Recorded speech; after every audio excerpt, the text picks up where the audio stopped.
Halo kawan YouTube, kembali lagi di AI Project. Kali ini saya berada di sebuah MPV dari Prancis ya. Ya, ini Peugeot 307 yang SW ya, Station Wagon. Jadi mobil ini yang beredar di Indonesia itu ada dua jenis ya, 307, ada yang sporty, ada yang SW. Yang sporty itu hatchback, di atasnya Peugeot 206 ya, jadi hatchbacknya lebih besar. Untuk yang versi SW 307 SW ini station wagon ya, jadi bentuknya itu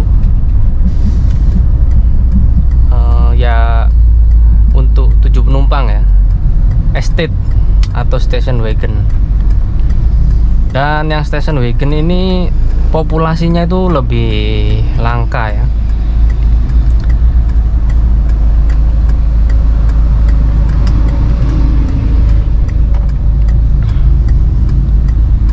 Mobil ini tahun 2003, kilometer sekarang 98.000 sekian ya. Saya dari dulu ini mobil impian saya, karena yang saya lihat pada waktu itu, karena mobil ini kelihatannya itu sangat mewah ya, fitur-fiturnya itu banyak gitu ya. Mungkin salah satu yang paling kelihatan mewah adanya atap panoramik kaca yang sangat besar ya, sampai baris kedua. Hanya kaca panoramik yang ditutup dengan sliding, plafon sliding ya.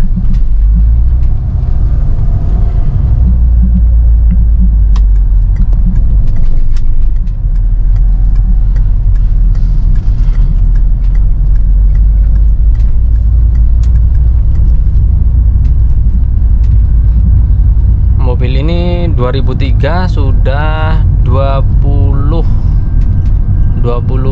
tahun ya. Kilometer masih belum 100.000, jadi masih terbilang kilometernya rendah ya, sangat rendah.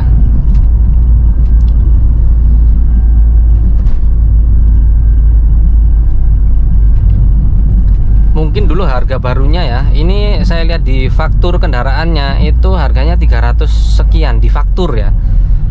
Faktur itu merupakan bukan harga jual ya, tapi harga pokoknya kendaraan, yang belum termasuk pajak-pajak dan keuntungan segala macam. Kemungkinan besar sih dulu barunya mobil ini sekitar 400-an besar ya, 400 hampir 500 juta lah pada tahun 2003. Itu mungkin kalau dikurskan sekarang ya, itu bisa jadi 1 miliar mungkin ya, untuk nilai 400 juta dulu dengan nilai sekarang.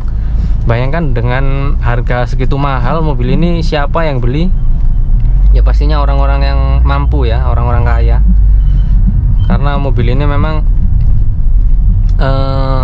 sangat mewah ya dibanding dengan mobil-mobil yang lain. Fiturnya itu banyak di mobil ini. Untuk di tahun ini ya, tahun ini mobil ini pasaran sebenarnya nggak ada pasar ya, tergantung kondisi mobil ini. Banyak di marketplace kalau kalian lihat itu ya, Peugeot 307 SW tahun 2003, 2004, 2005 itu macam-macam harganya. Ada yang buka 60 juta, 70 juta, 80, bahkan yang di atas 100 juga ada. Ya memang semua tergantung dari kondisinya, jadi nggak bisa disamakan ya. Dan ini termasuk bukan mobil yang umum, termasuk mobil hobi dan orang-orang yang ngerti dan paham untuk mobil Eropa ini yang akan ngambil ya. Tapi sebenarnya untuk mobil ini perawatan sih biasa aja ya, nggak terlalu yang rumit. Dan spare part juga masih banyak dan gampang. Sekarang sudah zamannya online ya, kita bisa beli barang apapun di online, bahkan di marketplace luar negeri juga bisa kita dapat dengan gampang ya. Jadi nggak perlu takut untuk cari spare part nggak nemu. Dan untuk harga ya tergantung ya, mau kita cari spare part yang original atau yang KW 123, monggo silahkan. Yang jelas spare part untuk mobil ini juga sangat berlimpah ya, sama kayak mobil-mobil Jepang. Saya beli kemarin habis ganti, untuk mobil ini ganti water pump di harga 400 ribuan. Yaitu harga yang sama untuk water pump yang saya beli di mobil Toyota Harrier kemarin ya. Kemudian shock breaker saya ganti sepasang 1,5 juta. Dan itu bukan angka yang mahal ya untuk mobil ini, mobil senyaman ini ya. Kalau dilihat dari konstruksi kaki-kaki, sebenarnya mobil ini konstruksinya itu nggak rumit ya, nggak ada multi-link yang banyak perangkat yang bergerak gitu, sehingga menimbulkan bunyi-bunyian yang potensi berbunyi yang banyak. Ini konstruksinya sederhana tapi nyaman.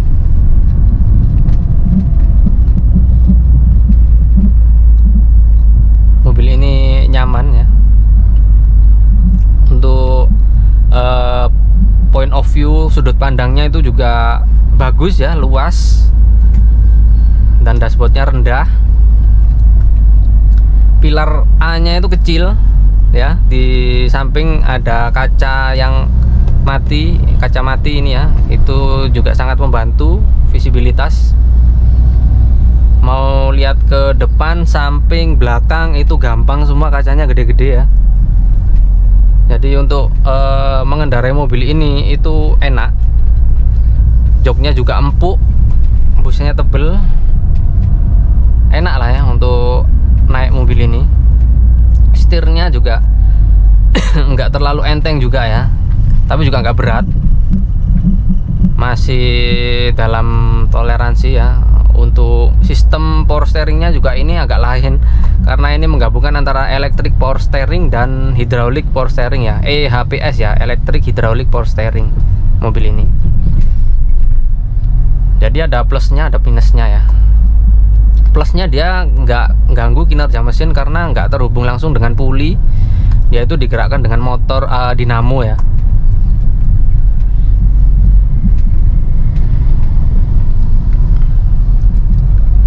Dengan mesin 2000 cc 4 silinder ya.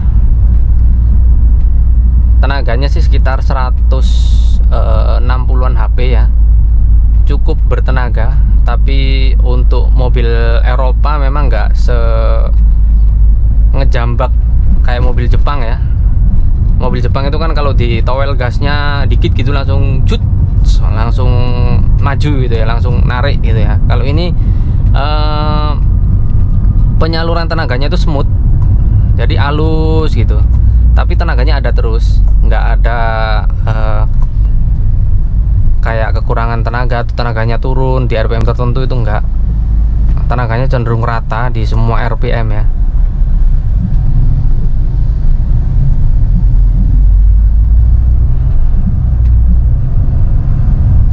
Untuk konsumsi BBM-nya ini kurang lebih ya, ini saya kan sudah pakai mobil ini kira-kira sebulan. Jadi untuk perkotaan yang kadang macet kadang enggak, di daerah Kota Malang ini konsumsi BBM perkotaan itu sekitar 1718 ya, kira-kira sama lah kayak Innova bensin yang generasi pertama ya, yang belum Euro, itu kurang lebih sama, tapi tenaganya beda.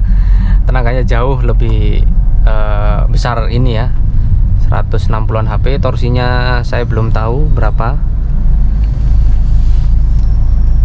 Untuk transmisinya 4 speed ya, secara spesifikasi 4 speed, tapi sebenarnya 5 ini ya speednya ya. Untuk di kalau kita coba gigi manual seperti ini, gigi 2 nya itu ada 2 ya. Jadi pada saat kita start awal gigi 2, kemudian ngoper lagi, gigi tetap tulisannya di sini masih 2 ya, berarti gigi 2-nya itu ada dua gigi gitu.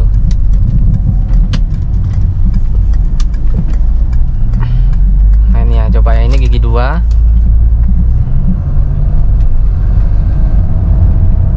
Nah dia ngoper kan, RPM nya turun gitu, berarti dia ada ngoper gigi lagi.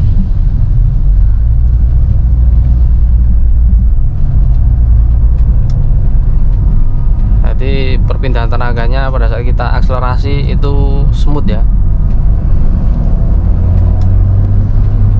smooth tenaganya.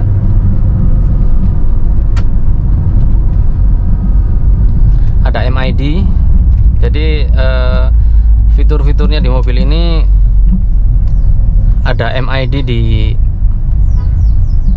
depan sana ya. Ya ukurannya nggak terlalu besar, cukup kecil dan monokrom. Tapi di tahun itu paling nggak sudah ada MID yang menampilkan beberapa informasi kayak range bahan bakar, konsumsi bahan bakar, konsumsi real time average, dan beberapa pengaturan audio juga tampil di situ. Itu juga jarang mobil yang tahun 2000-an awal itu ada fitur-fitur seperti ini. Dan sudah elektrokromatik ya, spion belakangnya yang bisa ngeredup otomatis pada saat terpancar cahaya yang silau dari belakang. Spion juga sudah retract dan masih berfungsi semua tanpa kendala. Ada panoramik, yang ini fitur yang paling mewah ya. Kemudian auto wiper. Jadi kalian kalau hujan nggak perlu ngatur tuas-tuas wiper, dia bisa jalan sendiri wipernya pada saat hujan, otomatis jalan. Auto headlamp juga, power window all auto 4-4-nya. Airbag ada nggak cuma 2, kurang kalau 2 di mobil ini, ada 6 di sini. 1, 2, 3, 4 di pilar-pilar ya sampai belakang. 5-6-nya ada di jok kanan kiri. Ada 6 buah airbag. Dan walaupun kelihatan setirnya polos kayak gini, sebenarnya ada steering switch-nya khas dari Peugeot, yaitu ada di balik sini. Ya, di sini ya. Steering switch-nya untuk pengaturan audio. Audionya ini masih standar. AC sudah digital dan ini dingin banget. AC-nya itu sampai 14 derajat ya. Kalau mobil Jepang ya mungkin sekitar 18 derajat ya paling dingin ya. Ini sampai 14. Untuk pengaturan setir bisa tilt, bisa teleskopik, lengkap ya. Di bangku yang belakang ini, baliknya jok depan ini ada meja dan ada cup holder. Bayangkan tahun segitu sudah ada cup holder juga. Cup holdernya tempat penyimpanan juga banyak ya. Kalau di luar ini, di sini juga ada. Pada saat kondisi masih standar head unitnya di sini ada. Di samping ini juga sangat luas, di door trim kanan kiri, depan belakang juga luas. Di sisi jok ini juga ada, ini kecil ya. Cukup lah kalau misalnya untuk naruh HP atau apa di sini. Di tengah ini juga ada cup holder ya. Di sini ada 2 buah walaupun kecil. Transmisi sudah Tiptronic ya, 4 percepatan. Dan ini ada armrest untuk mendukung kenyamanan di sisi penumpang dan driver, itu sudah ada armrestnya. Dan banyak lagi. Untuk lebih lengkapnya nanti mungkin saya akan membuat video review lengkap dari Peugeot 307 SW tahun 2003 ini. Oh ya, tadi ini versi yang bensin ya. Peugeot itu ada yang diesel juga, walaupun baik yang sporty ataupun yang SW. Ini ada bensin, ada diesel. Sayangnya yang mesin dieselnya itu cuman manual ya, nggak ada maticnya. Saya andai aja ada yang Matic, pasti juga banyak yang cari ya. Walaupun versi dieselnya juga sekarang banyak yang cari karena irit juga.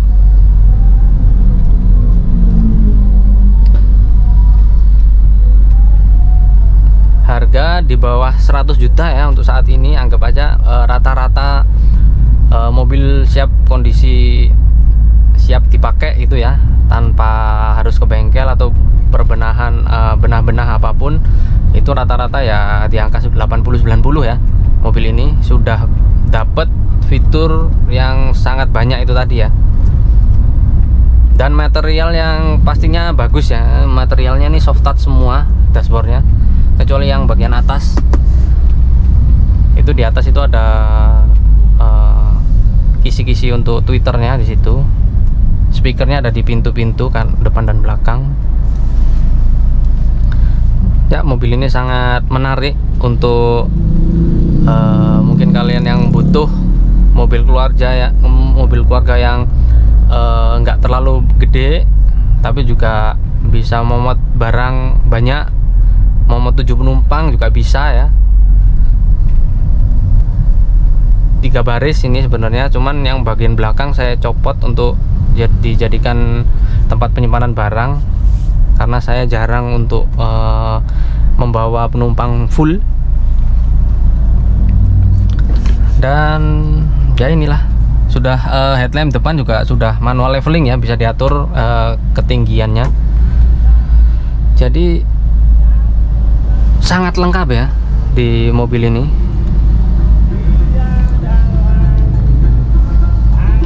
Sangat lengkap fitur-fiturnya. Di harga di bawah 100 juta bisa jadi pilihan untuk teman-teman yang mungkin cari mobil keluarga yang nggak terlalu besar, tapi fiturnya sangat banyak ya, berlimpah fitur, baik fitur keselamatan dan fitur-fitur yang lain ya.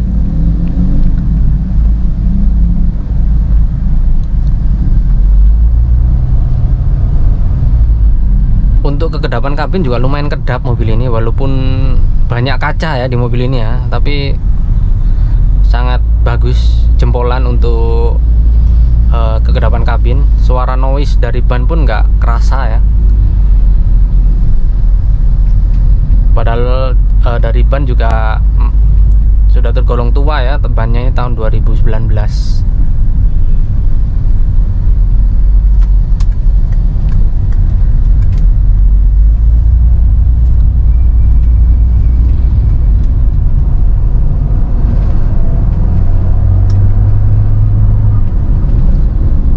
Untuk perpindahan giginya dari transmisi otomatis ini memang mobil-mobil yang agak lama itu ya, tahun 2000-an awal atau 90-an itu memang ngoper giginya itu di RPM 2000-an ya 2000 atau 2000 sekian gitu ya, nggak seperti mobil sekarang yang RPM 1000 sekian, 1400, 1500 itu sudah ngoper.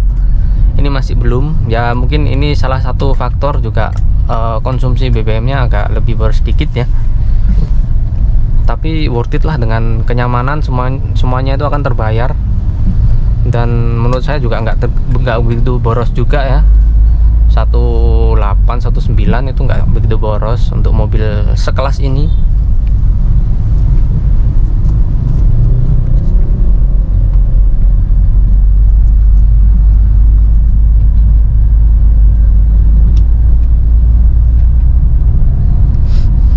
Ya mungkin sekian dulu teman-teman untuk POV driving singkat dari Peugeot 307 Station Wagon ini tahun 2003 bensin matic. Nanti akan saya review lengkap di video selanjutnya. Oke kawan YouTube, bye bye, terima kasih telah menonton. Jangan lupa like, comment, dan subscribe. Ikuti terus channel AI Project. Bye bye.